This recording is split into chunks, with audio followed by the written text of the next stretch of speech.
couleur à part première, je crois.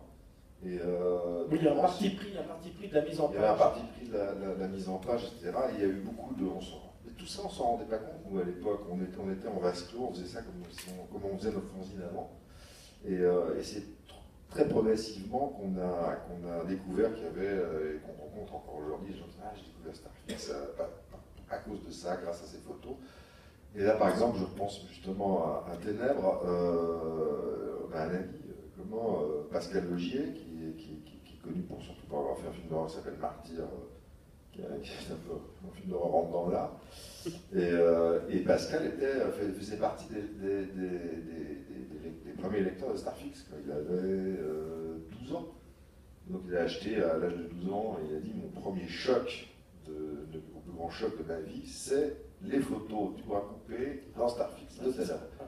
Et voilà, on a fondé de ce monstre de Pascal Logier qui a donc fait partir. Oui, parce qu'il faut dire que de grands réalisateurs, les gens qui sont devenus grands réalisateurs étaient des lecteurs de Starfix. Mathieu Kassovitz, qui a eu la gentillesse de signer la préface, était un lecteur de Starfix. Albert Dupontel était un lecteur de Starfix. Georges Méliès était un lecteur de Starfix. Georges Lucas était un lecteur de Starfix. Il a fait les voyages dans la Lune. J'ai perdu le nom, mais le réalisateur français de Hulk, Le Terrier. Bon, il est venu voir en disant j'étais un lecteur de Starfix ultra fan. Voilà, ça a quand même motivé plein de gens. Jacques Doillon n'était pas un lecteur de Starfix. Et Claude Lelouch était-il un lecteur de Starfix? Écoute, non, le cas Claude Lelouch, mais des fois, en fait, ce qui s'est passé, c'est qu'aussi, on a un peu tapé sur le cinéma français, sur certains cinéastes, et je pense qu'on peut un peu le regretter parce qu'il se trouve qu'on a tapé sur des cinéastes, en fait, qui ont fait des bons films dans les années 70 et qui, quand les années 80 sont arrivés, ont fait leurs plus mauvais films. Je pense notamment à Lelouch et surtout Yves Boisset. Et c'est bien dommage, parce que, surtout pour Yves Boisset, parce que c'est un type qui en fait, à la base, était starfixien dans la façon de faire ses films dans les années 70, des films comme Un Condé, comme RAS, des films engagés, ou même c'est lui qui a fait le bruit du danger aussi. Qui a fait, alors justement, c'est là où ça a commencé à tomber, et il a fait... alors que son fils lui disait...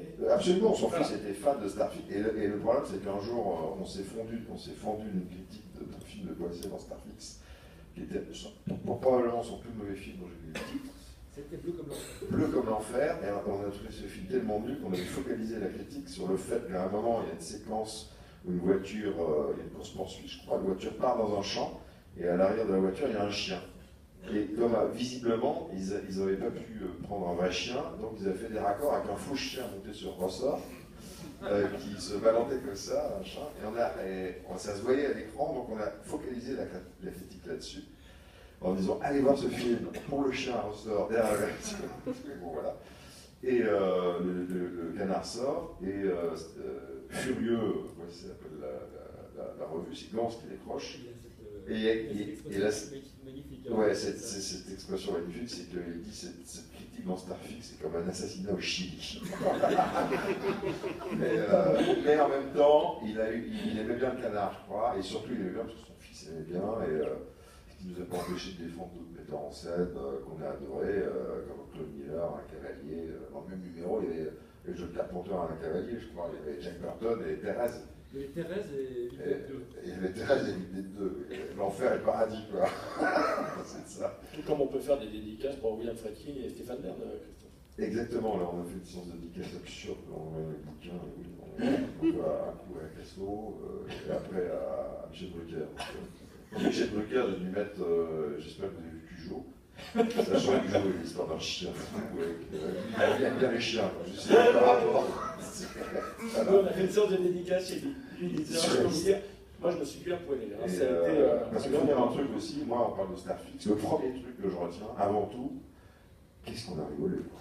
Ah ouais. Qu'est-ce qu'on s'est marré, c'était des Max Brothers au grand magasin. Mais je crois que c'est ce qui transpire dans le magazine. Oui, parce c'est une bande de copains, quoi.